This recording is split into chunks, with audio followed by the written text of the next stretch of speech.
வணக்கம் நண்பர்களே, மற்றொரு கலந்துரையாடலில் இணைந்து கொள்கின்றோம். இன்றைய உலகம் மிக வேகமாக அரசியல் நகர்ந்து கொண்டிருக்கின்றது. அந்த இடத்தில் இன்றைக்கு குறிப்பாக காசாவில் யுத்த நிறுத்தம் ஏற்பாடு செய்யப்பட்டு 24 மணித்தியாலங்கள் கடந்திருக்கின்றது. இந்த 48 மணித்தியாலங்கள் இருக்கின்றது பணைய கைதிகளை ஒப்படைப்பது தொடர்பு. இது நிலைக்குமா இல்லையா என்பது தொடர்பாக சர்வதேச அரசியல் ஆய்வாளர் ரவி சுந்தர்லிங்கம், அசாட்டிக் அமைப்பினுடைய செயலாளர், முன்னாள் ஈரோஸ் உறுப்பினர் அவர்களோடு இணைந்து கொள்கின்றோம். வணக்கம் ரவி. வணக்கம் ஜெயவா. இப்ப என்னன்னா, இந்த காசா பிரச்சனை ட்ரம்புக்கு வந்த சமாதான நோபல் பரிசு கொஞ்சம் தட்டி கொண்டு போயிட்டுது. என்னாலும் ட்ரம்புடைய ஆக்களுக்கு தான் அந்த பரிசு கொடுக்கப்பட்டிருக்குது. இப்ப இந்த காசா பிரச்சனை நிலைக்குமா? இது என்னடா பல்வேறு கருத்துக்கள் வருது. இது பணைய கைதிகள் ஒப்படைக்கப்பட்டதோட இது முடிவுக்கு வந்துவிடும் என்றெல்லாம் சொல்லப்படுது. உங்களுடைய கணிப்பீடு எப்படி இருக்கின்றது? முதலாவது நிலைக்கும் என்றதுல எனக்கு ஒரு நம்பிக்கை இருக்கு. அந்த விஷயத்தை நாங்கள் முதல் செய்வோம். ஆனால் குவாலிஃபைடா சொல்றோம். நிலப்பதை எதற்காக இது உடனடியா நாங்கள் பேரலா கேட்கலாம். புலிகளுடைய ராஜ்யம் வன்னி ராஜ்யத்துக்கு ஒரு ரெகக்னிஷன் வந்தது 2002 MOU-ஓட.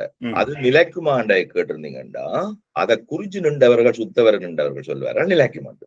ஏன் 24 கண்ட்ரிகள் தங்களோட ஒப்சர்வர்ஸ் அனுப்பினார்கள். அது ஒரு முக்கியமான விஷயம். நாங்கள் அதை அவதானிக்கிறது குறைவு. அப்ப இன்டர்நேஷனல் ரெகக்னிஷன் என்று சொன்னால் எங்களுக்கு இன்டர்நேஷனல் ரெகக்னிஷன் இருந்தது. அது லீகல் டாக்குமெண்ட். இது நான் நெடுலும் 10 தரம் சொல்லிட்டேன். நான் அதெல்லாம் கவனிக்கிறேன் இல்லை, ஒரு நாள் வேறும் அது. ஆனா இங்கேயும் அதே மாதிரி சிச்சுவேஷன் தான். ஆனா ஸ்ரீலங்கால என்ன நடந்தது?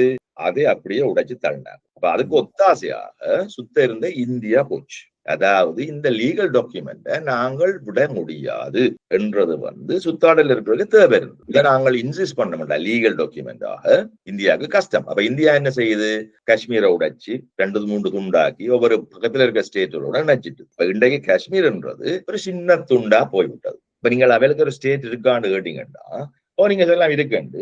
இது என்ன மாதிரி இருக்கும்டா கடைசியில் எல்லாத்தையும் விட்டு இலங்கையில ஸ்டேட் இருக்குன்னு சொன்னா அந்த வன்னியை சுத்தி கொஞ்சம் இடத்தை வச்சுக்கொண்டு நீங்கள் வானியா இருந்து கிளிநொச்சி மட்டும் போற மாதிரி இருக்கு. யாழ்ப்பாணம் கூட இப்ப இந்த மாதிரியான பின்னணி இருக்கான்றதுதான் நாங்கள் இப்ப கேட்கவும். நீங்க அதுல முதல் சொன்னீங்க அந்த 24 நாடுகள் சேர்ந்து அந்த இணைத்தலைமை நாடுகளை சொல்றீங்கன்னு நினைக்கிறேன். எல்லாம் சேர்ந்து இருந்துதான் இந்த MOU சைன் பண்ணப்பட்டது. நிச்சயமா இந்த வெறுமனே இந்தியா தான் உடைச்சதா அல்லது இந்த இணைத்தலைமை நாடுகளும் சேர்ந்துதான் அதோட சேர்ந்து உடைச்சது? எல்லாம் சேர்ந்து உடைச்சது. யார் முன்னின்று நடத்துறது, யார் அதை பெர்சுவேட் பண்றது, என்ன காரணத்துக்காக மற்றவை அதோட இணைஞ்சு போனதுதான் முக்கியம். இன்றைக்கு காசா விடுத்தோம்னா சுத்தாடல் இருக்கிறார்கள் சத்தத்தை காணையில சுத்தத்தை காணையில நாங்கள் இடங்களும் கொத்தி கொண்டு வாரோம்.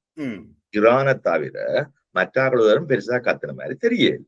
இப்ப நாங்கள் கேட்கிற கேள்வி எல்லாமே இந்த அரப்காரர் எல்லாம் சும்மா இருக்கிறாங்க ஒண்ணுச்சாங்க. இப்ப சுத்தாடல நீங்கள் இந்தியா மாதிரி பாத்தீங்கன்னு சொன்னா அவைகள் முன்னெடுத்து செல்வார்களா? தங்களுக்கு பிடிச்ச விஷயங்கள் என்று கேட்டிருந்தா அது இணைப்பா உடைப்பா ஏற்றுக்கொள்றதா இல்லையா, 2 ஸ்டேட்டா 2 ஸ்டேட் இல்லைன்றது அவை ஓரளவுக்கு முன்னின்று நடத்தலாம். அதுன்ற விளைவை தான் நீங்க இன்றைக்கு பாக்குறீங்க ஓரளவுக்கு. இப்ப அவையோட உண்மையான நோக்கங்கள் என்னன்றங்களுக்கு தெரியாது.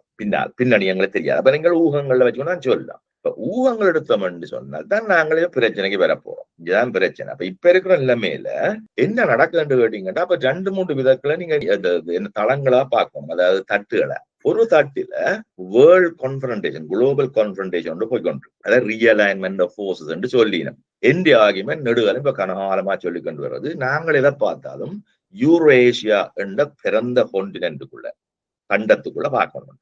அது ஐரோப்பாவையும் ஆசியாவையும் உள்ளடக்கிய பிரதேசம். அதுக்குள்ள நீங்கள் அரப் ஸ்டேட்டுகளையும் இணைச்சு கொள்ளலாம். குறிப்பாக பெனின்சுலால இருக்கிற அரப் ஸ்டேட்டுகளை யூரோஏஷியம் என்று சொன்னால் ഇതിന്റെ நோக்கங்கள் ஏற்கனவே பல இடங்கள்ல விளங்கப்படுத்திருக்கு. உதாரணத்துக்கு நாங்கள் ட்ரெயின்களை போட்டு ஜெர்மனில இருந்து இஸ்ரேலுக்கும் கொண்டு இந்தியாவுக்கும் கொண்டு போகணும் கதையெல்லாம் எத்தனையோ இடங்கள்ல கதைக்கப்பட்டிருக்கு. அதுக்கான பிளான்களும் போடப்பட்டிருக்கு. இந்த விஷயத்துல பாத்தீங்கன்னு சொன்னா இன்றைக்கு 2 விதமான போக்கு போய்கொண்டிருக்கு. ஒன்று EU எங்கே அதுல அமையும் இந்த யூரோஏஷியால என்று கேள்வி. இந்த யூரோஏஷியால இல்லாத அமெரிக்கன் பவர் அவை எங்கே அமைப்பு வேணும்? அட்லாண்டிக் இந்தியால அவை பசிபிக்கும் அட்லாண்டிக் இடையில இருக்கிற ஒரு கான்டினென்ட். ட்ரம்ப் இந்த காலத்துல இருந்து நீங்க கேள்விப்பட்டிருக்கோம். அந்த காலத்துல இருந்து அவர் முந்தியம் எடுத்து இருந்த பிரச்சனை அவை இந்தியாக்கள் கிரீன்லாந்து தங்கடை என்று சொல்றாரு. கிரீன்லாந்து தங்கள்னு சொல்லிக்கு அவ என்ன சொல்லினோம் என்று சொன்னால் நாங்கள் அட்லாண்டிக் பவர்ன்னு சொல்லினோம். நாங்கள் நோர்த் அட்லாண்டிக் இல்ல, நாங்கள் இங்க இருக்கோம். கனடாவும் தங்கடை என்று சொல்லி இப்ப சொல்ல வழி கிடைக்கிற எங்களுக்கும் ஐரோப்பாவுக்கும் தொடர்பு இருக்குன்னு சொல்லி, அதாவது இடைவெளி இல்லை என்றதை அவை உண்மையா செய்ய வலிக்கிறோம்ன்றது முக்கியம் இல்லை. அதனுடைய பிரின்சிபலை அத்திவாரமா போட வலிக்கிறோம் புதிய உறவுகளுக்கு. அந்த உறவுகளை வச்சுக்கொண்டு EU என்ன செய்யும் என்று கேட்கிறது பெரிய கேள்வி. இப்ப EUக்கு இப்ப இருக்கிற நிலைமையில இந்திய ஆகியமன் அதுல கட்டுரையா மொழி போனான் அமெரிக்கா பொறுத்தவரை 2 பவரைத்தான் தனக்கு இணையா பார்க்குது, ஜாரியாக. இணையன்னு சொல்லிக்க ஈக்குவல் அல்ல, ஜாரி தன்னோட போடக்கூடிய சைனா முதலாவது, 2வது ரஷ்யா. ரஷ்யாவை உடைச்சு கொட்டி அல்லது கால பணியை வச்சு தன் பக்கம் ஏதோ ஃப்ரெண்டா வரலாம் அல்லது ஏதோ வித தங்கூட வரலாம். ஆனால் அவைகள் இயூக்கு இணையா இல்ல, இயூவில் பார்க்க பெருசு. இயூ தகுதி இல்லாத ஒரு பவர், எக்கனமி ரீதியில் என்ன தகுதி இல்லாத பவர்ன்றது அமெரிக்கன் புதிய திட்டக்காரட்ட நோக்கம். அது சரியோ புள்ளியோட அல்லது அவை தங்களுக்குள்ள முழுமையான கட்டுப்பாட்டுக்குள்ள இருக்கணும்னு யோசிக்கணும். அவைகளை பொறுத்தவரை நீங்கள் எங்களோட இருக்கணும். இப்ப ஈரோஏசியாண்டு வந்து என்றால் நீங்கள் எங்க இருக்க போறீங்கன்னு கேட்டால், நீங்கள் அட்லாண்டிக் நீங்கள் சும்மா சொல்லியா நான் நேட்டோல இருக்கிறேன். சிஜி நாங்கள் அமெரிக்கன் கண்டத்துல இருக்கிறோம். இந்த மாதிரி புது கண்டத்தை உருவாக்கிட்டா கிரீன்லாண்ட் ஐடியா மண்டேல தான். அப்ப நீங்கள் இயூன்றது குறிப்பாக நோர்த் யூரோப்பை தான் அவங்களுக்கு அழைக்கிறாங்க. அதாவது ரஷ்யாவுக்கு அண்டிய நாடு, அதான் அவங்கள ஈரோஏசியாவோட இணைக்கும். மற்றும்படி பெரிய இடம் இருக்கு, அவங்க தண்டவாள வேலை செய்யலாம். சவுதர்ன் யூரோப் ஒரு காலம் அமெரிக்காவோட பெரிய பிரச்சனை இல்லை. இத்தாலியா இருந்தானே, ஸ்பெயினா இருந்தானே, அந்த ஸ்பானிஷ் சிவில் போக்கு பிறகு பெரிய பிரச்சனை இல்லை. அவையோட ஒரு சும்மா அப்படியே போய் கொண்டிருக்கும். பெரிய எதிர்ப்பும் இல்லை, சார்பும் இல்லை. இப்ப இது கண்டெஸ்ட்.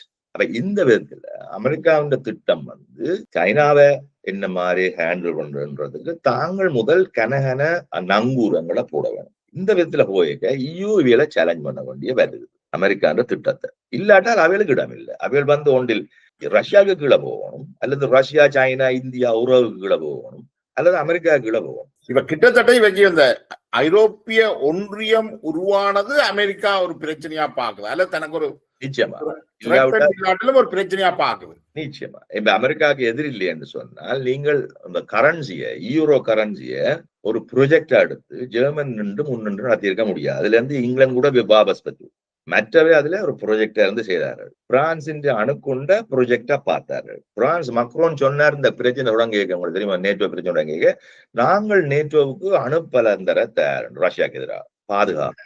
இப்ப அவர் நினைக்கிறாண்ட அமெரிக்காவுக்கு தான் ஈடண்டு, அதுக்கு நக்கலா அமெரிக்கா பாடியும் போட்டு நீங்க வேணுமாச்சுங்க.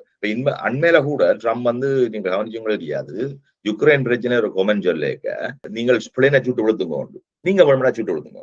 அப்ப இவ எங்களுக்கு பிரசன்ட் பண்ணது ஏதோ அமெரிக்கா பெர்மிஷன் தந்தாண்டு சுட்டு விழுத்தினீங்களோ ஏதாவது இல்ல. அவன் என்ன சொல்றாண்ட நாங்கள் இல்லாம நீங்க சுட்டு விழுத்தீரா, அவ சுட்டு விழுத்தினா அப்புறம் அதுக்கான பேக்கப் வராது பிறகு.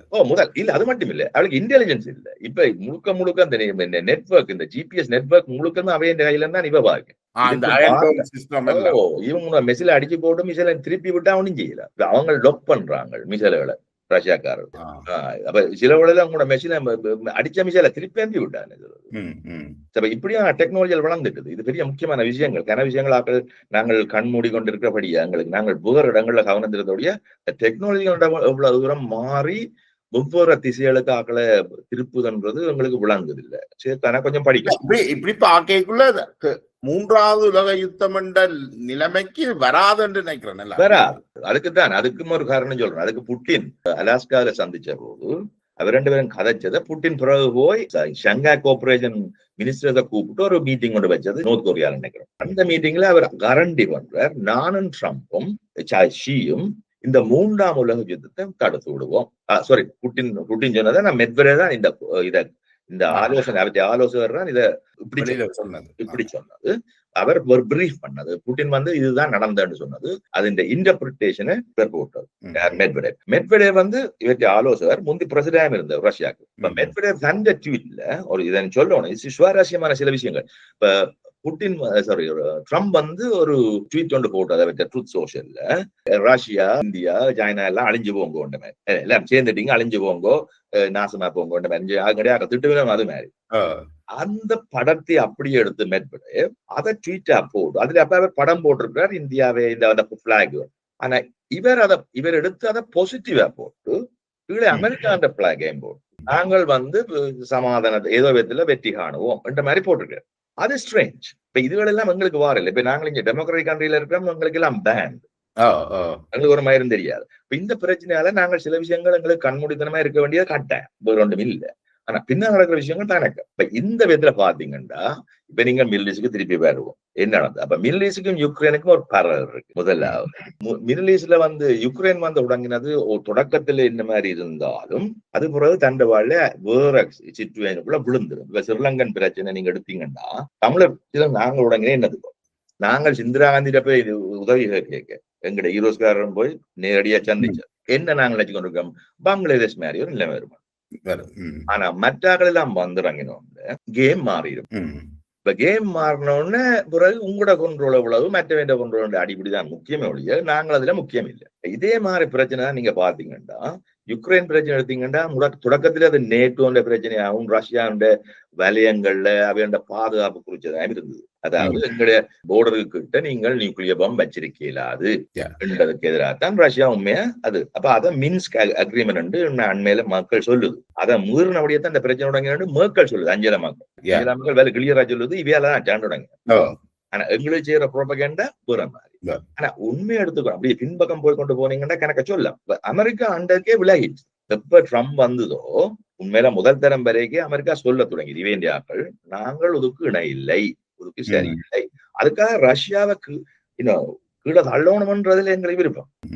எங்களுக்கு இணையாக ஒரு தரம் வேண்டாம். இணையா வந்தா நாங்கள் பாக்குறோம் வேற வழி. ஆனா எங்களை எடுத்துக்கொண்டு நீங்கள் உங்களுக்காக பாதிக்கலாம்.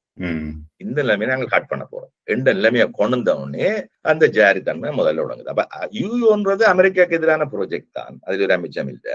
அமெரிக்கா சேலஞ்ச் பண்றது, நான் சொல்லல எதிர ஆடி வர்றேன், போக விடாம எடுத்து வச்சுக்கிறது தன்னுடைய நிரந்தரமாக, அதனால பெனிஃபிட்டை சம்பாதிச்சு கொள்றது. அமெரிக்கா தனித்து செயற்பட இயலாத நிலைமையும் கொண்டாடு.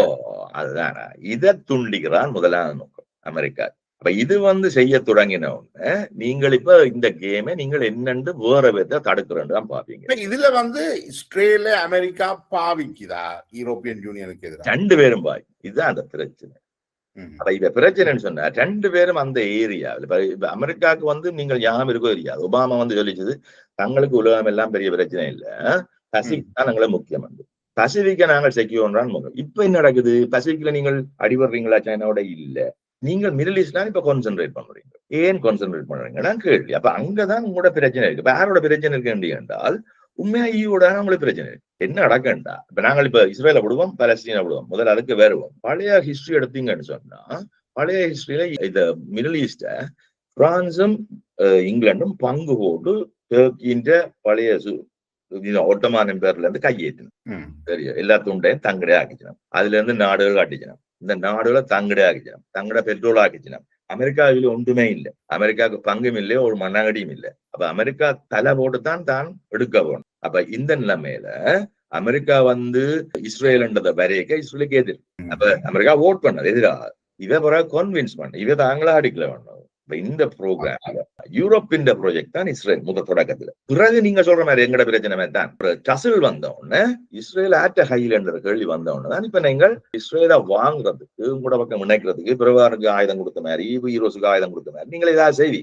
ஆனா ரெண்டு பக்கம் ஆயுதம் கொடுத்தோன்னு சொன்னா என்ன செய்யறேன்னா கேள்வி. இந்த பிரச்சனைல இஸ்ரேலுக்காரங்க தங்களை பாவிச்சு செய்தாங்க. இதை பாவிச்சு இப்ப புலி செய்த மாதிரி நாங்கள் இந்தியாவையும் பாய்ப்போம், இஸ்ரேலையும் பாய்ப்போம், நினைச்சு கொண்டு மோட்டதுனா போறது. அவங்களுக்கு தெரியும் தங்களோட விஸ்தரிப்பு உள்ள வேண்டும், அவங்களுக்கு தெரியும் அவங்க மொக்கர இல்ல, எங்களை மாதிரி போய் மோட்டதுனா ஆளே இல்லை. அவங்க தங்களோட நிலைமை வந்தவங்க தங்களுக்கு தேவையான என்னன்னு கோரா பாக்குறாங்க. இஸ்ரேல்காரோ அவங்களுக்கு கோர் வேல்யூ இருக்கு, என்னத்தை எடுக்க பண்ண. அவங்கள்ட கண் எங்க இருக்கு, உண்மையாண்டா காசால ஒரு துண்டுல கண் இருக்கு, என்ன பொக்கடிங்கண்டா காசால ஒரு துண்டு இருக்கு, அவங்களுக்கு கண் தெரிய எல்லாம் இல்ல, ஒரு துண்டு இருந்தா காணும் அவங்களுக்கு. சரியா, ரெண்டாவது they want to have Golan ஹைட்ஸையும் அதை சுத்தி மேல போக அவங்களுக்கு விருப்பம். கொஞ்சம் அதை பிடிச்சு வச்சுக்கிறாங்க. ஏன் தண்ணி, அந்த தண்ணி இப்ப அவங்களுக்கு கரண்டி பண்ணது, அது ஜோர்டானுக்கு போற தண்ணியை இப்ப அவங்க எல்லாம் கண்ட்ரோல் பண்றாங்க. 2 வாட்டர் டேங்க் கேப்பேஜ் பண்ணி வச்சுக்கிறாங்க. புதுசு இப்ப 2 மாடு மாதிரி சொல்லுவாங்க, அது மாதிரி பெரிய மடங்கு அது உள்ளுக்கு போயிட்டாங்க. உள்ளுக்கு போய் 2 மாதிரி. ஏன் இங்க சிரியா வீக், சிரியாக அடிபடுற பலம் இல்ல.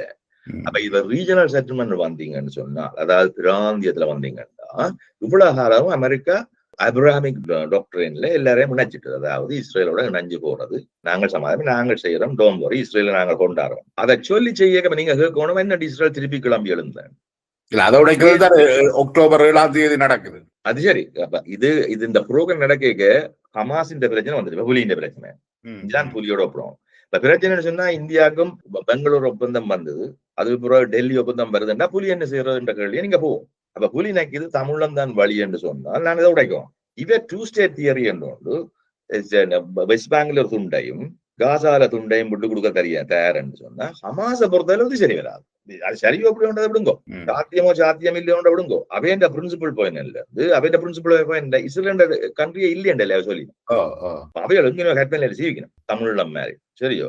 அவைகளை பொறுத்தவரை இந்த துண்டுவலனம் கொடுத்தீங்க சரி வராது. நாங்கள் இந்த 2 ஸ்டேட் தியரியை திருப்பி ஃபுல்லா இம்ப்ளிமெண்ட் பண்ணோம். சோ அந்த விதத்துல அவ செய்திடும் இந்த அக்டோபர் அட்டாக். ஹமாஸ் கிட்டத்தட்ட இப்ப இஸ்ரேலை அங்கீகரிச்சு தானே இருக்குது. 2 ஸ்டேட் என்றதை அவ ஏற்றுக்கொள்ள ரெடியா தானே இருக்கணும். ரெடியான பப்ளிக் டிக்ளேர் ஒன்றும் செய்யல. இவன் இப்ப 2 நாடுகள் தான் செய்யல, ஈரானும் ஹமாஸும் தான் செய்யல. வெஸ்ட் பேங்க்ல இருக்காங்களோ ஒத்துக்கொள்ளணும், இதான் பிரச்சனை. அதான் வெஸ்ட் பேங்க்ல இருக்காங்க உள்ள அடி நடக்கையும் ஒரு சத்தம் இல்லை. நீங்க கவனிச்சு பாருங்க, பெரிய சத்தங்கள் அவன் வெப்சைட்ல நம்பர்கள் போடணும், அது செய்யணும் இது செய்யணும். ஆனா ஹமாஸ் நம்பர்களை கூட வைக்கதா இல்லை. அப்ப அவைகளுக்குள்ளே அவ்வளவு தூரம் பாரதூரமான வித்தியாசங்கள். இப்ப இதுக்கு காரணம் அங்க பின்னால இருக்கிற அரப் ஸ்டேட்டுகள், அதான் அப்ரஹாமிக் அக்கோர்டு இல்ல, இவ எல்லாரும் எடுத்து கொண்டு போறோம். இப்ப இதை குழப்பறதுக்கு முக்கியமா விரும்புற ஆக்கள் யாருன்ற எந்த கேள்வி. அப்ப இப்ப கொண்டு வந்த சமாதான ஒப்பந்தத்தை குழப்பறதை பற்றி சொல்றீங்க இல்ல? முதல் அந்த ஏப்ராமிக் அக்கோர்ட்ல எல்லா அரப்களும் இஸ்ரேலை ரெகனைஸ் பண்ணிக்கொண்டு இஸ்ரேலோட ஃப்ரெண்ட்லியா போப்போம். அப்ப போனால் அமெரிக்காவுக்கு அதுல வெற்றி. அப்ப யாரை தடுக்க வைக்கணும்? சீனா ஏற்கனவே அவர்கள் எல்லாரோடையும் உறவை போட்டு வச்சிருக்கு. சேம் செக்யூரிட்டி ஒப்பந்தம். அமெரிக்கா கூட செக்யூரிட்டி ஒப்பந்தம் இல்ல, ட்ரூப்ஸ் வச்சிருக்கிறதுக்கு ஒப்பந்தம் இருக்கு, ஆனா செக்யூரிட்டி ஒப்பந்தம் இல்ல. செக்யூரிட்டி ஒப்பந்தம் எல்லா நாட்டோட, சவுதி அரேபியாவோட ஒரு டென்டேட்டிவ் அக்ரிமெண்ட் சைனாவுக்கு இருக்கு. அப்ப நீங்க என்னுடைய சைனா இருக்கத்தக்கதா அப்ரஹாமிக் கோக்கண்டை இயக்கம் நடக்க முடியும். அப்ப அது சைனா ஒத்துவசோட நடக்குது. இன்றைக்கு நீங்க பாருங்க, ட்ரம்பின் ப்ரொபோசல் சைனா ஒப்ஜெக்ட் பண்ணல, சப்போர்ட் பண்ணும். இதுதான் அந்த பாயிண்ட். ஒப்ஜெக்ட் பண்ண இல்ல, சப்போர்ட் பண்றாரு. அவர் சொல்றாரு பலஸ்தீன மக்களை அகற்றியலான். அவ்வளவு எங்க இருந்து அகற்றியலான்னு சொல்லல, சில இடங்கள்ல இருந்து அகற்றலாம் தானே, அது பிரச்சனை இல்லை. பாருங்க சரி, இதெல்லாம் பிரச்சனை. ஏன் ரஷ்யாவில அங்க நீங்கள் சப்போர்ட் பண்றீங்க, அங்க இருந்து ஜனத்தை அப்புறப்படுத்த தானே போறீங்க. இந்த பிரச்சனைகள் வேற பிரச்சனை. பிரின்சிபிளுக்கு வந்தவனால் அவைகள் அமெரிக்காவின் சைனாவுக்கு இடையில ஏதோ விதத்துல ஒரு அண்டர்ஸ்டாண்டிங் இருக்கு. ரஷ்யாக்காரர்கிட்ட இருந்து பெரிய சத்தங்கள் ஒன்றுமே இல்லை. ஏன் ஈரான் கூட சத்தம் இல்லை. இப்ப இஸ்ரேல ஈரானுக்கு குண்டு போட வச்சது யாருன்னு கேட்டீங்கன்னா நான் சொல்லுவேன் வெளியாக்குறேன். அமெரிக்கா இல்லை, என்ன பொறுத்தவரை யாருன்னு தெரியா. இஸ்ரேல் தண்டவாள செய்தா நான் ஒத்துக்கொள்றேன், பரவாயில்லை. ஆனா வெளியாற்ற தலையீடு இருக்குன்னு சொன்னால் என்ன பொறுத்தவரை அது EU சைட்ல தான் இருக்கு. ஏனென்று சொன்னால் நீங்கள் இப்ப இஸ்ரேல் தூந்து கொண்டு போகுது. அதாவது அவைகளுக்கு இந்த கேமிலே அமெரிக்காவை என்னென்று வெளிப்படுத்துற வெளியாக்கி கொண்டாடுறது, இவளை அப்புறப்படுத்துறது அல்லது அவைகளுக்கு கஷ்டம் கொடுக்குறது என்றதான் நோக்கம். யூரோப்பியன் யூனியன் பலஸ்தீனத்தை அங்கீகரிச்ச ஒரு அது இப்ப என்ன நடந்தது? பலஸ்தீன அங்கீகரிச்சோம்னா உங்களோட 24 இடங்களுக்கு தமிழ் இடத்தை அங்கீகரிச்ச மாதிரி தான். நீங்கள் என்ன செய்யறீங்கன்னா சுட்டி காட்டுறீங்க தென்னாலிரான் மாதிரி, இதுக்குள்ள நாங்கள் எடுத்து களவெடுத்து ஒழிக்க இல்லையாண்டு. அப்ப இப்ப அமெரிக்கா எக்ஸ்போஸ்ட். அப்ப அமெரிக்கா இப்ப ஏதாவது செய்ய வேணும். அந்த இடத்துல அந்த எப்ப ரெகனைஸ் பண்ணிச்சுனியோ எல்லாரும் சேர்ந்தாக்களா 2 பேரும் ஒரே ஆக்கள் அமெரிக்காவோட சண்டை பிடிக்கிறார்கள் ரெகனைஸ் பண்ண 88 எல்லாரும் ரெகனைஸ் பண்ணி முடிஞ்சாச்சு, இன்க்ளூடிங் சவுதி அரேபியா மாதிரி பண்ணாங்க. எல்லாம் எவ்வளவு மேன் வெயிட் பண்ணீங்க? இவ்வளவு துண்டு உண்டாவனுங்க வெஸ்ட் பேங்க் எல்லாம் சாப்பிட்டு கொண்டு இருக்காங்க. இவ்வளவு காசால அடிச்சுடைய எல்லாம் கொட்டியாச்சு. இன்னும் உங்களுக்கு கண் தெரிய இல்லையா இப்ப செய்யணும்? ஏன் இப்ப செய்யறீங்க? 2 வருஷத்துக்கு பிறகு தண்ணி கொடுக்கறது தடையன்னு சொன்ன ஸ்டாமார் இன்றைக்கு சாப்பாடு இல்லைன்னு அழுகுறாரு. தண்ணியை தடுக்கிற சரின்னு சொன்னார். அப்ப நாங்கள் இந்த காம்படிஷன் எல்லாம் எடுத்து பார்த்தோம்னா அங்க பின்னால ஏதோ கேம் போயிருந்தோம். இதுதான் என்ன பொறுத்தவரை அந்த கேம் அமெரிக்காவை அவுட் பண்ணணும். இந்த அப்ரஹாமுக்காவுல இவளுக்கு ஒரு பொசிஷனும் இல்லை. இப்ப அது சொன்னால் அந்த ஏரியாவில இருந்து லாக்ட் அவுட். அந்த லாக்ட் அவுட் பண்ணிச்சுன்னு சொன்னால் நீங்கள இப்ப உங்களோட கொண்டிஞ்சன் முழுக்களும் இங்க யூரோப்ல கான்சென்ட்ரேட் பண்ணும். இப்போ யூரோப்ல நீங்க கான்சென்ட்ரேட் பண்ணா உங்களுக்கு நட்டம். யோசிச்சு பாருங்க, ஆர்டிஎன் வீட்டுல சண்டை பிடிக்கிறதா உங்களோட வீட்டு அளவில் சண்டை பிடிக்கிறதா நல்ல நட்டம், பயங்கர நட்டம். இதே மாதிரி குண்டு இங்க விழுந்தா அப்படி இருக்கும். அதான் யுக்ரைன் பாவங்களா வேறக்காக சண்டை பிடிக்கிறதால வேற பிரச்சனை. எங்களுக்கு நாங்கள் படிச்சினாங்க சண்டை எப்போ யாருக்கோ போயிருக்க நீங்கள் அதுல இருந்து விட்டுருவோம். எங்களுக்கு அது விளங்கையில நாங்கள் என்னண்டா சண்டை எங்கட கையில இருந்து வெளிக்கிட்டோம்னு நாங்கள் இன்னும் வெற்றி அதை திருப்பி அந்த விளங்கையில எங்களுக்கு அது விளங்கையில அந்த சண்டையை நாங்கள் மீட்டுலாமன்னு நாங்கள் நினைச்சு கொண்டிருக்கோம். அது செய்ய முடியாது. அந்த முதல் இந்திரா காந்தியின் விஷயம் வரைக்குள்ள நீங்க சொன்னீங்க இந்திரா காந்திக்கு ஒரு பாலிசி இருந்தது, நாங்கள் பங்களாதேஷ் மாதிரி பிரியலாம. இது இந்திரா காந்தியின் இறப்பால தான் அது நடக்கலையா? இது இப்ப இந்திரா காந்தி செஞ்சிருக்காட்டி அதை நோக்கி போயிருக்குமா அல்லது இல்லையா? சொல்லல. அது இப்ப நாங்க சில விஷயங்கள் இப்ப 20 அரசியல் மூழ்கிறத பற்றி இந்திரா காந்தி ஆன்டிசிபேட் பண்ணிருக்கலாம். பின்னால் எவ்வளவு ரிப்போர்ட் வந்திருந்தாலும் மிக்கால் கோபச்சோவ் நிச்சயமா அனுப்பியிருப்பார். நிலைமைகள் மாறிக்கொண்டு போகுது, எங்கட உறவுகள் பரிசீலிக்க வேணும், புது உறவுகளை நாங்கள் எழுத வேணும். அப்ப இது நாங்கள் புதுக்க நாங்கள் முந்தி மாதிரி கம்யூனிஸ்ட் பார்ட்டி ஸ்டேட்டா இருக்க முடியாது. அப்படி அப்ப கேபிட்டலிஸ்ட் ஸ்டேட்டா மாறிக்க உங்களோட உறவுகள் என்ன மாதிரி இருக்க முடியாது நீங்க யோசிக்கணும். பின்னால நிச்சயமா கொமெண்ட்கள் வந்து கொண்டு இருக்கும். இன்டெலிஜென்ஸ் சர்வீஸ் மட்டும் இல்ல, அதே இந்த சர்க்கிள்களுக்குள்ள, அதாவது பாலிசி டிஸ்கஷன் நடக்கும் தானே சவுத் பிளாக், அதுகளுக்கு கட்டாயம் தெரியும். ஏன்னா அதை பற்றி எனக்கு தெரியும், காய்ச்சிருக்கணும். விடுதலை புலிகளின் ஒரு தரப்பினர் என்ன சொல்ல பார்க்கணும் என்றால், இந்திரா காந்தி தமிழீழத்தை பிரிச்சு தர்றதாக அவருக்கு ஒரு எண்ணம் இருந்ததாகவும், ஆனால் அமுதலிங்கம் அவர்களோட கதைக்குள்ள அவன் வந்து சொன்னா, எங்களுக்கு வடக்குல மட்டுமில்ல தெற்குலையும் தமிழ் மக்கள் இருக்கிறோம், எங்களுக்கு தமிழீழம் என்று தனியே தேவையில்லை, எங்களுக்கு ஒரு சுயாட்சி தான் தேவை என்று கேட்டதாக சொல்லப்படுது. அது அந்த வாய்ப்பு இருந்தது. அப்படி ஒரு வாய்ப்பு நிச்சயமா இருந்தது. இந்திரா காந்தி இருக்க இருந்தது. அமுதலிங்கத்தின் அவையண்ட பொசிஷனை நீங்கள் நியாயப்படுத்தி, நாங்கள் எல்லாரும் நியாயப்படுத்தியிருந்தா, அது இயக்கங்கள் எல்லாரும் தனியா புளிய மட்டும் சொல்லக்கூடாது, அதை நாங்கள் நியாயப்படுத்த ஈரோடு பங்கு என்ற நாங்கள் இப்ப நியாயப்படுத்தலே என்னன்னு நிறுவுறதுன்றது. அமுதலிங்கத்தின் பாலிசியை நீங்கள் தெந்தட்டா பாத்தீங்கன்னா, சரி தமிழ் மக்கள் எங்கேயும் இருக்க வேணும், அவளுக்கு ஒரு பிரதேசம் வேணும், அந்த பிரதேசத்திலே அவளை அடிச்சா திரும்பி வர்றதுக்கு இடம் வேணும், அதை எடுப்போம். சும்மா சிம்பிளா காய்ச்சமெண்டா இல்ல, தமிழீழம் வேண்டாம் இது காணமென்றது. அதான் தமிழம் வேண்டாம், அடிச்சா திரும்பி வர்றதுக்கு எங்க சொல்றதுக்கு ஒரு வீடு வேணும். எங்க இருந்தா விடுதலை புலிகள் வந்து அதைத்தான் ஒரு பெரிய விஷயமா, என்ன தமிழீழம் தர வந்ததை அப்படி இல்ல. இந்தியாவின் பாலிசிகள் வந்து தமிழீழம் தர வந்தது போய் எங்களுக்கு ட்ரெயினிங் தரக்கே கிளியரா சொல்லப்பட்டது. தனிநாடு கேட்கறீங்கன்னா உங்களுக்கு பிரச்சனை, அது கிளியர், அதுல ஒரு விதமான அமிச்சம் இல்லை. அது இந்திரா காந்தி ஆக்களும் சொல்லப்பட்டது. இப்ப நீங்க நவரத்னம் இருக்கா, இப்ப எனக்கு கேட்டு பாருங்க, அவரும் போய் குந்தி வந்தவர் அந்த மீட்டிங்ல தானும் போகணும்னா அவர் ஃபண்ட் பண்ண அந்த டைம் போறதுக்கு பின்னால மீட்டிங். இப்ப இது பிரைவேட்டான அந்த மீட்டிங், எங்களுக்கு அங்க ஒரு பார்ட்டி ஆர்கனைஸ், எங்கேயும் நீங்க உங்களுக்கு தெரியும் பார்ட்டி ஆர்கனைஸ் பண்றாங்க இருக்கணும், பார்ட்டி ஆர்கனைஸ் பண்றாங்க. நீங்க இப்ப இந்த பெரிய பார்ட்டி ஆர்கனைஸ் பண்றவர் இப்ப அமெரிக்காவில ஆப்பிட்டு இப்ப குற்றவாளியா போயிட்டார் வின்ஸ்டீனோ, அவரோட போனார்கள் எல்லாம் கம்பிக்காரர், அந்த காரர், இந்த காரர், எல்லா விதமான செக்ஷுவல் பெர்வர்ட்ஸ், ட்ரம்ப் இன்க்ளூடட், எல்லாரும் இருக்கணும் தானே. அதுல கணக்கு கஷ்டப்படணும். அவைகள் இந்த பார்ட்டி ஆர்கனைஸ் பண்ற இருக்கணும், அதிகாரிகளுக்கும் ஆசைப்படுறாங்களுக்கும் இடையில இருக்கிற தொடர்பாளிகள். அப்படி ஒரு ஆள் ஆர்கனைஸ் பண்ண அந்த பார்ட்டி, ஒரு மேடம் ஒரு ஆள் அங்க இருக்கு, அவருக்கு ஆர்கனைஸ் பண்ண அந்த பார்ட்டிக்கு எல்லாரும் போய் சந்திச்ச ஹீரோஸ் பார்ட்டியும் போனார். அதுல இப்ப அவரோட இன்னும் உயிரோட இருக்காரு. சோ அவர் அந்த எங்களுக்கு போறதுக்கு ஃபண்ட் பண்ணது அவர் முக்கியமான ஆள். சோ அங்க போய்க்க இப்ப ஃபண்ட் பண்றாரு, கட்டாயம் போகணும். ஃபண்ட் பண்றாரு, கட்டாயம் போகணும். சோ அந்த இடத்துல போகணும். அப்ப நீங்க வேணுமெண்டா இந்த கதையில விசாரிப்போம், என்ன காய்ச்சாண்டு அவர் தன்னும் கணக்கே இல்லை. ஆனா மற்றாக்கள் காய்ச்சது அதை பற்றி அப்புறம் கட்டுரை எழுதி சொல்லி தான் இதுதான் நடந்ததுன்னு சொல்லி தான் பேர்ல தமிழ் டைம்ஸ்ல நாங்கள் இது வந்து பப்ளிஷ் பண்ணோம். அப்ப இதுகள் வந்து எங்களுக்கு தெரியும். சில விஷயங்கள் நான் வெளியில சொல்ல வலிக்கிறேன் கொஞ்சம் கொஞ்சமா, சில விஷயங்கள் தேவை ஆக்களை தெரியாது, அப்படின்னா நான் என்ன செய்தது, என்ன நடந்தது தெரியாது. ஆனால் இதுகள் தேவையான இடத்துல தேவையான டைம்ல சொல்லுவோம். முக்கியமான விஷயம் என்ன சொன்னா, இந்திரா காந்தி அப்படி சொல்லு, இந்திரா காந்தி அப்படி சொல்ல முடியாது. என்னதான் நடக்கிற சிச்சுவேஷன் மாறிக்கொண்டு போயிருக்க, முதலே புறமிசல் சொல்ல முடியாது. ஒரு அரசியல்வாதியும் செய்ய மாட்டான், செய்வது மடத்தனம். அதாவது பின்னால இருக்கிற ஆலோசகர் வேறு என்ன எல்லாம் சொல்லி கொண்டு கேட்க, நீங்கள் திடமாண்டு சொன்னீங்கடா, அப்புறம் அவையிட்ட போய் கேட்டா, அம்மா நீங்க செய்யுங்க. இதுதான் நேருன்ற மர்மனு கிடந்தது. அருண் நேரு வந்து அடியாபடியாண்டு எங்களோட சண்டை பிடிச்சு வந்த பிரச்சனை அவர்தான். பாகிஸ்தானுக்கு பலத்தை குறைக்க வேண்டிய தேவை இந்தியாவுக்கு இருந்தது. இலங்கையை பொறுத்தளவுக்கு ஸ்ரீமாவுண்ட காலத்துல ஸ்ரீமாவும் இந்திரா காந்தியும் நல்ல நெருக்கமானவர்களாக. நிச்சயமா. மற்றது வந்து அமெரிக்கா இப்ப என்னத்தான் சொல்லலாம், இலங்கை தீவு வந்து அந்த பாக் ஸ்ட்ரைட் வந்து நீங்கள் அங்கால சிங்கப்பூர் போய் மலகா ஸ்ட்ரைட் எல்லாம் போய்க்க வெளிநாடுகள் எல்லாருக்கும் பொறுப்பு. ஆப்பிரிக்காவுக்கே முக்கியம். நீங்கள் ஆப்பிரிக்கா பலமில்லாத நாடா நீங்கள் கணிக்கலாம். ஆனா ஆப்பிரிக்கால இருந்து குரல் வரும், நீங்கள் ஸ்ரீலங்காவில குழப்படி பண்ண உங்களுக்கு நட்டம், அதை கேட்கறதும் கேட்காதும் உங்களோட தேவை பொறுத்தது.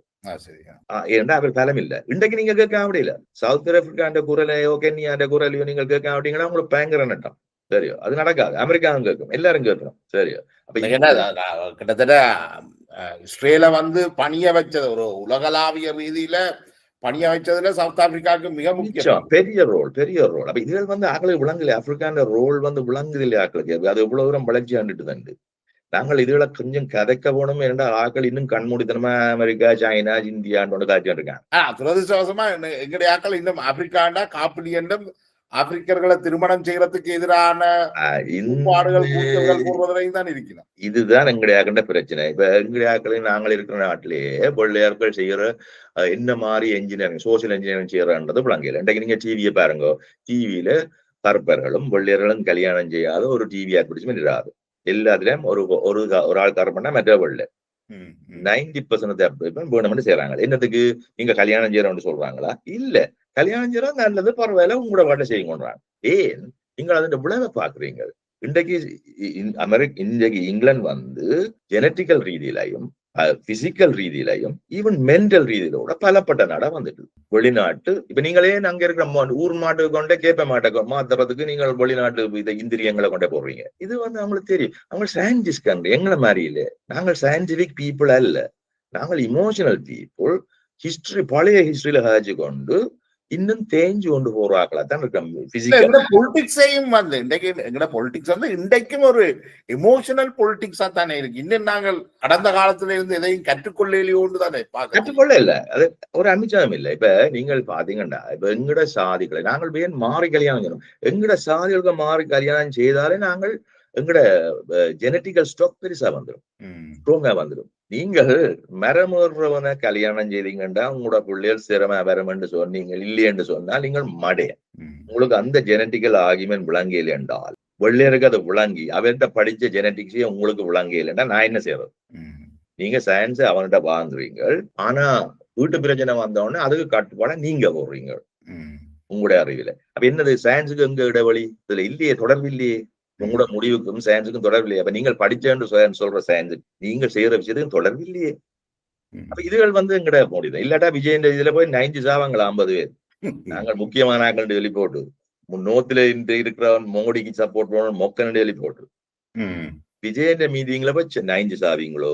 நீங்க கேட்கணும். நாங்கள் எவ்வளவு முக்கியமான ஆக்கள் சொல்றோம். எங்களை பற்றி நாங்கள் புதன்றதுக்கும் குழுவுறதுக்கும் பிறகு நடவடிக்கை நாங்கள் காட்டுறதுக்கும் இடைவெளி பெருசு. அப்ப கருப்பறைவை குறைச்சு பார்க்க நாங்கள் குறைச்சு பார்க்கறது, எங்கட சாதிகளை குறிச்சு பார்க்கறதுக்கும் ஒன்றுதான் காரணம்.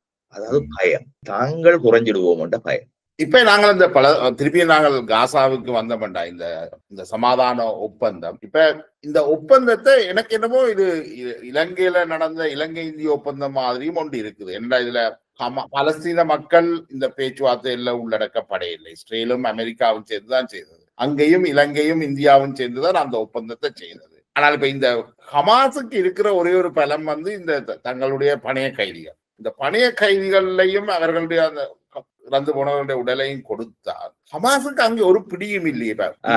ஒப்பந்தத்துல பார்த்தோம்னா விடுதலை புலிகளுக்கு ஒரு பிடி ஒன்று இருந்தது, அவர்களையும் அதிகாரத்துல அமர்த்துறன்னு சொல்லப்பட்டது. சரி, இப்ப நாங்கள் இப்படி பார்ப்போம். இது சரி, நீங்க சொல்றதுல ஒரு பாயிண்ட் இருக்கு, அதுல ஒரு இளைய ஒன்று இருக்கு. அந்த இளையக்கு ஒரு முடிவு இருக்குது. என்ன பிரச்சனைன்னு சொன்னா, இலங்கை மாதிரி இலங்கையில என்ன நடந்ததுன்னு சொன்னால் எங்களுடைய ஆக்கள் எல்லாம் அடிச்சு கொண்டு உண்மையில புலிக்கு சப்போர்ட் இல்லை, நாங்க ஒத்துக்கொள்வோம். கிழக்கில அந்த சப்போர்ட் உடைஞ்சு போய் மக்கள்கிட்ட இருக்கே. அப்ப மக்களை கொண்டு பத்திரமாக ஸ்ரீலங்கன் ஆர்மி கேம்புகளுக்குள்ள அடைக்க வைக்கிறது இலகுவா போயிடுச்சு. இப்ப இதை நான் போய் ஒட்டின்னு பாக்குறது எங்களோட முஸ்லீம் ஃப்ரெண்ட்ஸோட போய் நாங்கள் ட்ரிங்கோல பார்த்தோம். இந்த மாதிரி கேம்புகளுக்குள்ள அவர் மெயின்டைன் பண்ணாங்க. ஹேம்லெட்ல உருவாக்குனாங்க. இந்த என்கேம்ப்கள் எல்லாம் வந்த உடனே மக்கள் வந்து புலியல்ல இருக்கின்ற தேவை வாற்றி போயிடுது. முதலாவது புலியலோட இருக்க வேண்டிய தேவை. அப்ப புலியலை பிறகு நீங்கள் பிடிச்சு அடிக்கிற சுகம். இப்ப நான் நேரடியாக நாங்கள் அதுல பங்கு பெற்றா கூட பார்த்திருக்கேன். இந்த மாதிரி தாங்கள் தப்ப முடியாம கஷ்டப்பட்டாண்டு ஒன்றில் வன்னிக்கு குறிப்பா வன்னிக்கு விசுவாசம் இல்லாத ஆக்கள், விசுவாசமான ஆக்கள் என்ன மாதிரி தாங்கள் கஷ்டப்பட்டாண்ட அவைகள் கருணாக்களையும் கம்ப்ளைண்ட் பண்ணல. அவைகள் கம்ப்ளைண்ட் பண்ண முழுக்க ஆர்மியின் கேம்பெயின் கருணாக்களை பாவிச்சு கொண்டாரு. ஆனா ஆர்மியின் கேம்பெயின் சக்சஸ்ஃபுல். இப்ப இஞ்ச வந்து அப்படி இல்லை. இஞ்ச வந்து என்ன நடந்திருக்கா, ஹமாஸுக்கு பயங்கர வெற்றி என்னன்னு சொன்னால், மக்கள் அவளுக்கு எதிராக திரும்பி அவர்கள் என்ன மாதிரி அவர்களை இஸ்ரேலிக்காரர் உருவாக்கினார்களோ முந்தின அரசுக்கு எதிராக, அது மாதிரி நடக்கல முதலாவது. அப்ப இன்றைக்கும் மக்கள் வந்து ஹமாஸுக்கு எதிராக திரும்ப இல்லை, பெருசா திரும்ப இல்லை. அவளுக்கு இன்னும் கொண்டிஞ்சன்ஸ் அவ்வளவு கஷ்டத்துக்கு போனா பிறகும் அவளுக்கு ஒரு நிறுவனம் வந்திருக்கு என்னன்னு சொன்னா, இந்த மக்கள் கடைசி மட்டும் போக தயார். இந்த விஷயத்துல நீங்க எடுத்து பாத்தீங்கன்னா முள்ளிய வேக்காடு ஒத்து பார்க்கலாம். மற்றது மக்கள் வந்து தங்களோட துணிவை காட்டுறாரு சாக. அவையோட விசுவாசம் ஹமாஸுக்கு மட்டும் இல்ல, அவைகள் கொண்ட தியரிக்கு நம்பிக்கை தமிழம் என்ற மாதிரி அவையோட போடுற 2 ஸ்டேட் தியரி. அது இன்றைக்கு ப்ரூவ் பண்ணிட்டு பயங்கர ப்ரூவ். அது வேர்ல்டுக்கு இன்றைக்கு வந்து முதலாவது என்ன பொறுத்த இந்த ஹியூமன் ரைட்ஸ் எனக்கு நம்பிக்கையே இல்லை. ஏன்னா அது வெள்ளையர் வச்ச ஒரு தியரி எங்களை பேக்காடுறதுக்கு. அதை அவர்கள் பாவிச்சார்கள், எங்களுக்கு தந்தது கிடையாது. அவளுக்கு தான் ஹியூமன் ரைட்ஸ், எங்களுக்கு அடி தெரியும். அப்ப இப்ப வந்து எங்கட மக்கள் அதாவது சவுதர்ன் பீப்புள், குளோபல் சவுத் என்ற ஒரு மக்கள் உண்மையாவே ஹியூமன் ரைட்ஸ் என்றதை ப்ரூவ் பண்ணியிருக்கிறார்கள் ஒரு கட்டத்தை. அதாவது எங்களுக்கு வாழ்வு வேணும் என்றால் அதுக்கு ஒரு வகையும் இருக்கு, விலையும் இருக்கு. அதை நாங்கள் உருவாக்குறோம். அதை தூக்கி கொண்டு போறதுக்கு இன்னொரு கருப்பர்கள் சவுத் ஆப்பிரிக்கன், சவுத் அமெரிக்கன்ஸும் வெளிக்கிட்டு வரார்கள். முதல் தடவை நீங்கள் ஹியூமன் ரைட்ஸ் திருப்பி எழுதப்பட போகுது, இன்னொரு கன்வென்ஷன் வரப்போகுது. அந்த கன்வென்ஷன்ல சவுத் பிளாக் அதாவது குளோபல் சவுத் டெபினிஷன் தான் இருக்கும். அதுக்கு அடிக்கல் வச்சாக்கள் எங்கட காசா பீப்புள். அதுல ஒரு அமிச்சம் இல்லை. ஆனா எங்கட புலிகள் இதை நாங்கள் செய்ய முடியல. இரண்டால் மக்கள் சப்போர்ட் அதுக்கு இருக்கு. முதலாவது பரவலாக, மற்றது ஒளிச்சு வச்சு அடிச்சது. ஒருத்தருக்கும் தெரியாது என்ன நடந்தாண்டு, எத்தனை பேர் செத்தண்டு கூட எங்களுக்கும் தெரியாது.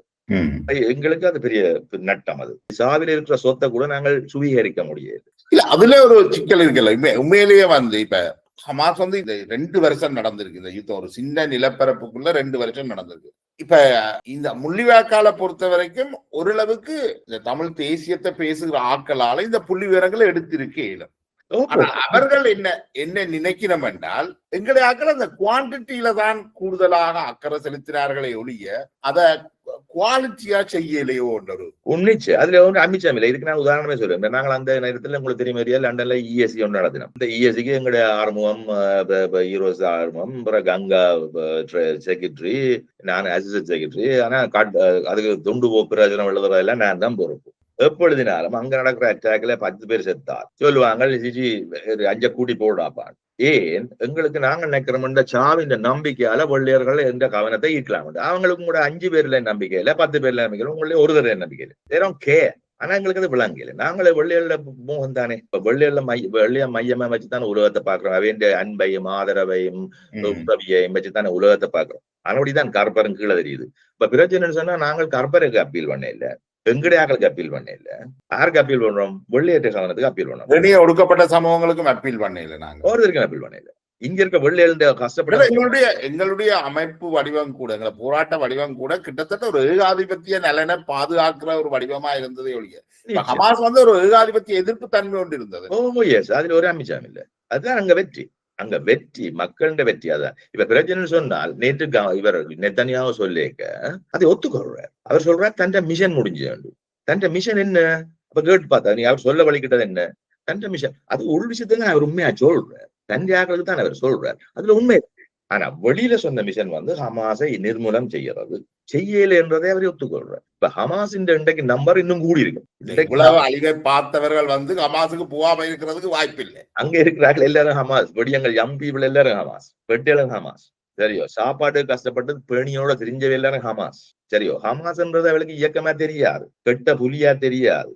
அவளுக்கு தங்களுக்கு இப்படி அநியாயம் செய்துக்காக நின்ற ஒரு சத்தமா தான் தெரியும். அந்த சத்தம் அவளுக்கு போதும். இப்போது இதுதான் பிரச்சனை. இப்ப அங்க இலங்கை இந்திய ஒப்பந்தத்துக்கு பிறகு புலிகள் ஆயுதங்கள் ஒப்படைக்க நிர்பந்திக்கப்பட்டிருந்தவ. சாதாரணமா ஒரு சில ஆயுதங்கள் ஒப்படைக்கப்பட்டும் இருந்தது. இப்ப ஹமாஸ் இதுல எப்படி நடந்து கொள்ளும் நினைக்கிறீங்க? இப்ப ஹமாஸ் ஒரு இப்ப அவையில ஒரு ஆப்ஷன் கொடுக்கணும். இப்ப இது கட்டியிருந்த இப்ப நான் சொல்ற உண்மை என்று சொன்னால், அதாவது இந்த போட்டியே அமெரிக்காவை அவுட் பண்றதுக்கு யூரோப்பியன் ஆரோ பவர்களால செய்த போட்டியாகவும், அதுக்கு சில பேர் வழியில இருக்காங்களும் துணை போயிருக்கலாம். அது ரஷ்யாவோ யாரோ என்னவோ அவையால என்ன செய்யலாம் என்ற கேள்விக்கு போட்டீங்கன்னு சொன்னா, முதலாவது எனக்கு ஒரு பயம், ஈரானோட திருப்பி பிரச்சனை தொடங்கி அங்கே ஒரு பிரச்சனையை இஸ்ரேல கொண்டு செய்ய வைக்கலாம் என்றது ஒரு கேள்விக்குறி ஒன்று இருந்தது. ஆனா அதை தடுப்புக்காக சைனாவும் ரஷ்யாவும் சில நடவடிக்கை எடுத்திருக்கார்கள். அமெரிக்காவும் அதுக்கு தடுப்பு போட்ட மாதிரி தான் எனக்கு தெரியுது. அண்மையில இருந்தா போல யூரோப்பியன்ஸ் இன்ஸ்டிகேஷன்ல தான் செக்யூரிட்டி கவுன்சில் மீண்டும் சாங்ஷன்கள் போட்டோம் ஈரானுக்கு எதிராக. அமெரிக்கா செய்யல. அமெரிக்கா கடைசியா குண்டு போட்ட அந்த பெரிய மதரவும் ஓல் பொம்மை போட்டதுன்ற என்ன பொறுத்தவரையில இனிமே ஒரு தரம் போடலான்னு சொல்றதுதான். நான் எல்லாம் அழிச்சிட்டேன், நீங்க ஒன்னும் செய்யல, அதெல்லாம் முடிஞ்சது தான் ட்ரம்ப் சொன்னது, அரசாங்கம் சொன்னது. ஆனா உண்மையா என்ன சொன்னவ, நீங்க எல்லாத்தையும் எடுத்துக்கொண்டு போங்க. எடுத்துக்கொண்டு போற முதல் நாள் ராமலுக்கு படங்கள் எல்லாம் இருக்கு, என்னட்ட எல்லாம் ட்ரக்கா போய் கொண்டிருக்கு. ஏன்னா இந்த இஸ்ரேலிஸ் போய் அடிக்கல அந்த ட்ரக்குகளுக்கு.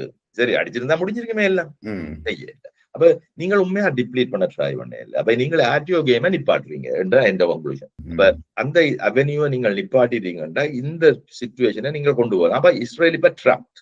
இஸ்ரேலுக்கு ஆப்ஷன்ஸ் இல்லை. அதாவது எல்லாத்தையும் ஏதோ விதத்துல அமெரிக்கன்ஸ் முடிச்சு வச்சிருக்காரு. இதுக்கு இருக்கிற ஒரே ஒரு கொஸ்டின், நீங்க இருக்கிற ஹமாஸ் இல்லாம என்ன செய்யறது? அப்ப நீங்கள் இப்ப கடைசியா நான் என்னடா கேட்டீங்கன்னா, ஹமாஸிட்டு ஒத்துக்கொள்ள வைக்க வேண்டிய அல்லது சுத்தவர அரப்ஸையும் கொண்டு ஒத்துக்கொள்ள வைக்க வேண்டிய விஷயம் ரெண்டு தான். ஒன்று, இஸ்ரேலுக்கு வந்து இந்த மிடில் ஈஸ்டர்ன் போர்டர்ல தண்ணி தரையோட வாட்டர் ரிசோர்ஸோட அந்த இருக்கிற தெலவிவுக்கும் அவையின் அந்த பிரதேசத்துக்கும் பாதுகாப்பு வேணும். அவையில் அதை டிஃபைன் பண்ணக்கூடியா இருக்கணும். அப்ப காசாண்டி ஒரு துண்டு அவைகளுக்கு போதான் வேணும். அது லெபனானோட தொடர்புயா இருக்க வேணும். இல்லாட்டால் அவைகளுக்கு சிவியால முழுக்க நிரந்தரமா பீஸ் வரும் மட்டும் செக்யூரிட்டி பிரச்சனை ஒன்று இருக்கும். அதான செக்யூரிட்டி பிரச்சனை ஒன்று. அப்ப அந்த துண்டை கொடுத்துட்டீங்கடா ரைட், காலப்போக்கில் என்று பார்ப்போம். அப்ப அதுக்கு மாற்றிடாக இப்ப ஹமாஸ் என்ன கேட்கும்?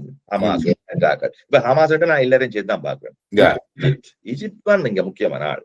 ஈரானுக்கு இன்னொருக்கா குண்டு போட வழி கிடைக்க முக்கிய தடைக்கு காரணமா இருந்தார்கள் சவுதி அரேபியா, ஈஜிப்ட். சரி வர இனிமே நாங்கள் இது வந்தா நாங்கள் ரங்க வேணும் என்ற எல்லாமே கூட ஈஜிப்ட் வழி. ஈஜிப்டு குண்டு போடல, இஸ்ரேல் குண்டு போட்டால் தங்களுக்கு பிரச்சனை தெரியுமா? அடுத்த யாருக்கும் இஸ்ரேல் என்னவும் செய்யலாம் என்ற ஒரு நிலைமை வரும். அப்ப அமெரிக்காவுக்கு அதை தெரிவிக்கணும், நீங்கள் இஸ்ரேலை வச்சு எல்லாத்தையும் செய்யலாம், அதுக்கும் லிமிட் இருக்கு. அப்ப சிலருக்கு நாங்க ஒத்துப்போம், இஸ்ரேலுக்கு செக்யூரிட்டி வேணும், நாங்கள் ஆபிரகாமிக் கார்டுகள் அதுக்குள்ள கொண்டாடுறோம், அவைகளையும் சேர்த்துக் கொள்றோம் எங்களோட சகோதரங்களை. செக்யூரிட்டி இஷ்யூ ஒன்று இருக்குது, எஸ் நிரந்தர பிரச்சனை ஒன்று இருக்கு, பாலஸ்தீனியன் இஷ்யூ, அதுக்கு டியூஸ்டே தியரியை கொடுப்போம். அதுக்கு வேணுமெண்டா காலப்போக்கில் டியூஸ்டே இல்லாம போனாலும் பரவாயில்ல, சமாளிப்போம். ஆனால் தற்காலிகமாக மேபி வெஸ்ட் பேங்குக்கும் காசாக்கும் முந்தி இருந்த கோரிடோவை கொடுங்க, போய் வரக்கூடிய கோரிடோ நாங்கள் பராமரிப்போம். சரியோ? அப்ப பராமரிப்பு இப்ப காசு தானே, திருப்பி எல்லாத்தையும் காட்டுறோம், அமெரிக்கா கட்டது. அப்ப இவையெல்லாம் காசு ஓட்டணும். அப்ப அதைத்தான் அவையன்ற பிடி. அப்ப நீங்க கேட்ட வேண்டி ஹமாஸ் எங்க போறது? ஹமாஸ் வந்து அப்ப இப்ப கேட்பீங்க, இப்ப இஸ்ரேல் ஏற்கனவே தனக்கு ஏற்றுமான தண்டி ஆக்களை இந்தியா செய்த மாதிரி இபிஆர்ல கொண்டு போட்ட மாதிரி வர வேண்டியா ஹமாஸ் இன்னொரு அங்க ஏற்கனவே தொடங்கி ஆக்களை ரிக்ரூட் பண்ண எத்தனையோ குரூப்கள் வேலை செய்து கேங்.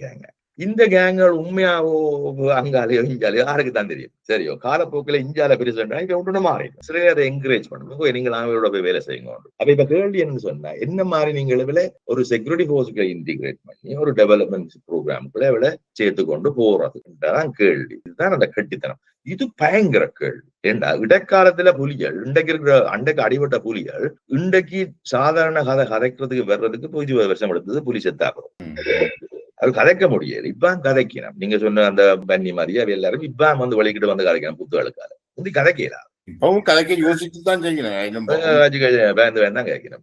அதுக்கு பிறகு வர்றது. அப்ப ஹமாஸுக்கு எவ்வளவு என்ன எடுக்க முடியும் யோசிச்சு பாருங்க. அதை சாயம் கொடுப்போம். அந்த காலத்தை பராமரிக்கிறான்னு இப்ப அமெரிக்கான கட்டித்தனம். அதுக்கு வழி சொல்லிட்டீங்கன்னு சொன்னால் உண்மையாகவே ட்ரம்புக்கு நீங்கள் நோபல் பிரைஸ் கொடுக்குற பிரச்சனை, நோபல் பிரைஸ்ல எனக்கு மரியாதை இல்லை,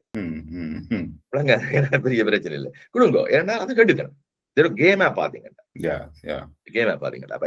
இப்ப கடைசியா முடிவுக்கு வந்தோம்டா, இப்ப இருக்க சிச்சுவேஷன்ல ஹமாஸ் என்னத்துக்கு தொடங்கிச்சோ சண்டே, அதுல அவளுக்கு வெற்றி என்று அவர் சொன்னார். இந்த ரெகக்னிஷன் வந்த உடனே சரியோ, ஏன்னு அவர் அதை வெற்றி என்று சொல்லி அவர் என்னத்தை கன்சீட் பண்றாருண்டா, நீங்கள் இதை செய்யறதால எங்களை ட்ராப் பண்றீங்க, அமெரிக்காவின் கைதான் நாங்கள் இனிமே இயங்க வேணும், அமெரிக்கா நத்தனியாகும் சொல்லேக்க நீங்கள் இந்த உங்களோட ஸ்டேட்டை நீங்கள் ரெகனைஸ் பண்றதால நீங்கள் நினைக்கிற மாதிரி விஷயங்கள் நடக்காது, எங்களுக்கு ஆப்ஷன் இல்லாம செய்யறீங்கள், நாங்கள் அப்ப வேற வழி இல்லாமல் அமெரிக்காவோட தான் நாங்கள் இனி ஃபுல்லாக ஓடிக்க வேணும், உங்களோட இருக்கிற எல்லாத்தையும் துண்டிக்க வேண்டி வரப்போகுது.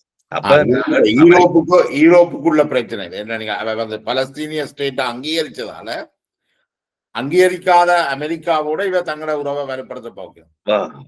இங்கதான் பிரச்சனை. சோ அப்ப வேற வழி இல்லை அவளுக்கு. அப்ப இப்ப அவையோட ஆப்ஷன் இழந்தாக்களா போயிடணும். இனி அமெரிக்கா சொல்றதை செய்ய வேணும். அப்படி இல்லைன்னு சொன்னால் நீங்கள் சொல்ற மாதிரி என்ன உடம்பே ஆட்டம் சொல்லி இங்கே அங்க வாராட்டு பேக்கதெல்லாம் சொல்லி இஸ்ரேலுக்கு குண்டு கொடுத்தார்கள் முழுக்கலும் ஜெர்மன்ஸ். அமெரிக்கா அங்க கொடுக்குது எஸ் என்றா அவங்க கொடுக்க வேணும், இவன் கொடுக்காவிட்டா பிரச்சனை, பெரிய பிரச்சனை. சோ இதுகள் வந்து ஆக்கள் விஷயம் தெரியும். அங்க பின்னால நடக்கிற டிஸ்கஷன் நீங்க பாத்தீங்கன்னா அமெரிக்கால அவங்க சொல்றாங்க, இஸ்ரேலுக்கு நீங்க சப்போர்ட் பண்ணலன்னா தங்களுக்கு பிரச்சனை, அது டிஸ்கஷன் போகும். வேண்டால் உங்களுக்கு தெரியாது அமெரிக்கால இருக்க சென்டர்ஸ்ல 3/4 பேரும் இஸ்ரேலி ஸ்பான்சர். அப்ப நீங்கள் அவைகளை நீங்கள் மாத்தி எடுக்க மாட்டோம், தன்னை மாத்த மட்டும் இந்த இஸ்ரேலுக்கு எதிராக கொஞ்சம் கொஞ்சமா இப்ப நீங்கள் பாத்தீங்கன்னா இஸ்ரேலுக்கு எதிரான கதைகளும் ஜூஸுக்கு எதிரான கதைகளையும் அங்க கிளப்பி விட்டாச்சு. இங்க ஆன்டிசெமிட்டிசம் நீங்க என்ன கதைக்கலாம், இஸ்ரேலுக்கு எதிராக கதைக்கலாம் ஆன்டிசெமிட் தெரியும். அப்ப அங்க வந்து இதா போய் ஜூஸுக்கு எதிராக கதைக்கலாம், வீடியோக்கள் ஆட்டோமேட்டிக்கா போகுது, அங்க ஒரு தடை இல்லை. ரைட்? இவ்வளவுக்கும் எல்லா கண்டிஞ்சன் எல்லா தளங்களும் ஏதோ விதத்துல ஜூஸ் ஆகணும். அப்ப என்ன நடக்குன்னு கேட்கும். அப்ப உள்ளுக்குள்ள அங்க பிரச்சனைகள் போய்கொண்டிருக்கு, யாரோ அவுட் விட்டு நீங்க கதைங்க. இந்த சிச்சுவேஷன் அவே இந்த உள்நாட்டு விவகாரம் அது என்ன நடக்குன்னு தெரியாது. இங்க மெட்ட மாதிரி இங்க கொண்டோல் எடுக்கிறதுக்கு ஸ்டாமர் எல்லாரையும் பிடிச்சு அடைப்ப முடியும். ஆனா அது கண்ட்ரோல் அவுட் விட்ட மேப் உடைஞ்சு போச்சு. இப்ப இன்றைக்கு இந்தியாவுக்கு போறதே ஸ்டாமர் என்னது போறோம்னு நீங்க கேட்டு பார்க்கணும். இதெல்லாம் பிரச்சனை. இப்ப நாங்கள் ஓரளவு காய்ச்சிட்டு நினைக்கிறோம். இப்ப கடைசியா இப்ப இந்த சமாதான உடன்படிக்கைகள் ஒரு அளவுக்கு இயங்க துவங்கினா நெத்தன்யாகுடைய ஆட்சிக்காலம் எவ்வளவு காலம் நிலைக்கும் நினைக்கிறேன். கஷ்டம், வெகு கஷ்டம். ரெஜிம் சேஞ்ச் ஈரானுக்கு ரெஜிம் சேஞ்ச் செய்ய முடியல, பலஸ்தீனியன் ரெஜிம் சேஞ்சும் செய்ய முடியல. Right, in the end Hamas intact. Hamas உடைஞ்சு போச்சு. ஆனா என்ன இஸ்ரேலுக்கு சாதிச்சிருக்காங்கன்னா, சுத்தவர இருக்கிற ஈரானுடைய கண்ட்ரோலுக்கு தானே ஹெஸ்புல்லாவா இருந்தானே அல்லது ஏமனா இருந்தானே, அவையெல்லாம் இப்ப ஓரளவுக்கு அமெரிக்காண்ட கட்டுக்குள்ள வேற தயார். இப்ப ஈரான் அதை விட்டு கொடுக்க வந்தார்.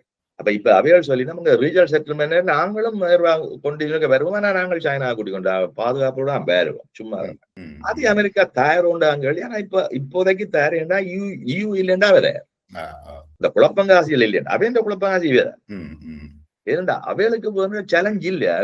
ஒரு நாளும் ரஷ்யா நெக்கே இல்ல தனக்கு மிடில் ஈஸ்ட் வேணும்ண்டு. சரியோ, இவளுக்காகத்தான் சிரியால குண்டு கொடுத்தாங்க. ரைட், அல்லது சைனா நெக்கையில நாங்களும் குந்த போறோம். ஒருத்தர் நினைக்கல, அவங்க வியாபாரம் அவ்வளவு. எங்கட பெட்ரோலை விடுங்கோ, சாமான விடுங்கோ, எல்லாம் செய்வோம். உங்களுக்கு நல்ல, எங்களுக்கு நல்ல. அப்புறம் என்ன பிரச்சனை? ஒரு மூன்றாவது உலக யுத்தத்துக்கான வாய்ப்பும் இல்லை. நெத்தன்யாகுன்ற அரசியல் என்றதும் நீண்ட காலத்துக்கு இல்லை. இரண்டால் அங்க இருக்கிறார்கள் இப்ப எங்களை மாதிரி இல்ல. புயல்ல வச்சு கொண்டு நாங்கள் இன்றைக்கும் கணக்கு போட்டு இருக்க மாதிரி இல்ல. அவங்கள கணக்கு கேட்பாங்க. சரி, இவ்வளவு ஆசை போச்சு, இவ்வளவு நட்டம் போச்சு, எங்கட கண்ட்ரியில உண்மையான இப்ப ஈரான் அடிக்க உண்மையா நடந்த விஷயங்கள் வெளியில தெரிய இல்ல. அவையண்ட இஸ்ரேலுடைய அணுக்குண்டு செய்யற அல்லது அதை செய்யற இன்ஸ்டிடியூட்கள் எல்லாத்துக்கும் அவங்க அடிச்சிருக்காங்க. உண்மை, அடிக்க முடிஞ்சது, அதுவும் உண்மை. வேற குண்டுகள் பாவிச்சிருக்கலாம் என்பதும் உண்மை. அவங்க ஒரு அளவாத்தான் செய்திக்கணும். இப்ப அதற்கு என்னத்தை காட்டிக்கணும்? நீங்களும் உணர்வு. இப்ப இது தேவையில்லா பிரச்சனை, இதை நாங்கள் ஒரு கடந்து உணர்வு. அந்த உணர்வு வந்தா பிறகு இப்ப நீங்கள் அதுலயும் ஒரு எட்ஜ், அதாவது கூர்மையை இழந்து விட்டீர்கள். ஈரானோட இருக்கிற கூர்மையை இழந்து விட்டீர்கள். அப்ப இப்ப உள்ளுக்கு இருந்து கணக்கு பார்க்கிறார்கள். நான் சொல்றார்கள் அவன் ஸ்ட்ராட்டஜிஸ்ட் கேட்பார்கள். சரி, let's see what we have achieved. What you have achieved is two-state theory-யை அவைகள் கொண்டு விட்டார்கள். ஹமாஸ் அடிச்சதுன்ற வெற்றி நேக்கடா பார்த்த மாட்டா, அதாவது உறிஞ்சு விட்டு பார்த்த மாட்டா. இது பற்றி மாதிரி கிடாக்கு. சரி, கிடாக்கு அவ்வளவு வெற்றி இல்ல, கிடாக்கு. ரைட். மற்றது இப்ப நாங்கள் அமெரிக்காட fully trapped. EU no longer feasible force. Right. அப்ப இந்த நிலைமையில உண்ட பதில் என்ன? what you going to do next? annexation ப்ரோக்ராம்ல அங்கால போய் ஜோர்டானோட டீல் போடுறதா, அல்லது காசாவில நீங்கள் ஹமாஸோடைய டீல் போட்டு வர போறதா, அல்லது உங்களோட என்ன டீல் வச்சுக்கிறீங்க? what is that you have? அதுக்கு பதில் சொன்னா நிலைப்பர். அதுக்கு பதில் சொல்லலன்னு சொன்னா அவங்க வேற ஆக்கள். they are business people. they just want these answers. எங்களை மாதிரி சும்மா இமோஷன்ல கதைச்சு இங்க ஒன்று கீழாது நான் சக்கரவர்த்தியோடைய என்ன விடண்டு, அதுக்கு வேல்யூ இல்லையாங்க. நீ செய்ததுக்கு தான் வேல்யூ இல்லையா, சக்கரை இதெல்லாம் கணக்கில. இப்ப சர்வதேச சமூகம் ஏதாவது ஒன்று மீண்டும் தலையை போட்டு நெத்தன்யாவுக்கு இந்த ஜெனோசைடுக்காக அந்த ரெஸ்பான்சிபிலிட்டி எடுக்க சொல்லின அதுகளுக்கு வாய்ப்பு இருக்கா? அல்லது இப்ப ஜெனோசைடு என்ற கேள்வி ஈஸியா உண்மையாக, ஆனால் இப்ப வோ கிரைம்ஸ் கொண்டுறது வேலை கஷ்டம். வோ கிரைம்ஸுக்கு ஒரு விதமான இன்டர்நேஷனல் ரெசல்யூஷனும் இல்லை. மற்றது இப்ப ஜெனோசைடு என்றதை கொண்டுறது விட்னஸோட கொண்டலாம், ஸ்ரீலங்கா கொண்டலாம்.